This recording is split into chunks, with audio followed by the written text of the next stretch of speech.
আজকে তোমাদের page number 16 এবং 17 টিয়া পাখিটা কি করে আঁকতে হয় সেটা দেখাবো।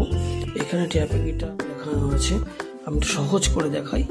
বাংলায় 7 লিখেছ নিশ্চয়ই কখনো, ঠিক 7 লিখবে। এবার এখান থেকে দেখো গোল করে, ঠিক আছে, টাচ আপ করে দেব। দেখো কত সহজ পদ্ধতিতে একটা টিয়া পাখি আঁকা যেতে পারে। ঠিক আছে, ঠিক আছে। তাহলে প্রথমে একটা গোল করবে, বাংলা 7 লিখবে, ঠিক আছে।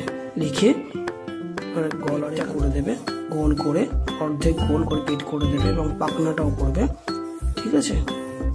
আর এখান থেকে লেজটাকে লম্বা করে টেনে দেবে, আর এখানে পায়ের আঙুলগুলো করে দেবে। একটা গাছের ডাল যেভাবে দিতে পারো, বড় গোল ছোট গোল করে দাও। আর এখানে টিয়া পাখির ঠোঁটটা একটু বেঁকিয়ে সুন্দর করে কেটে দেবে। তাহলে খুব সহজ পদ্ধতিতে টিয়া পাখিটা তোমরা আঁকা শিখতে পারবে। তোমরা যখন রং করবে লাইট গ্রিন দেবে, ঠোঁটে রেড কালার দেবে, এখানেও এখানে পেটের দিকটা ইয়েলো কালার লাইট গ্রিন, পাখনাতে লাইট গ্রিন, লেজে তো লাইট গ্রিন ডিপ গ্রিন দিয়ে দেবে। যেভাবে আমি দিয়েছি লক্ষ্য রাখো, সেভাবে দিতে থাকো। লাইট গ্রিনটা ঠিক এইভাবে আস্তে আস্তে ভর্তি করতে থাকবে একই রকম ভাবে। তারপরে ডিপ গ্রিনের একটা শেড দেওয়া হবে, লম্বা লম্বা করে ভর্তি করতে থাকবে আস্তে আস্তে আস্তে করে। কোনাগুলোকে ধরে ধরে ধরে ধরে ভর্তি করবে। পাখির পাটাকে তোমরা লাল আর অরেঞ্জ দিয়ে করে দেবে।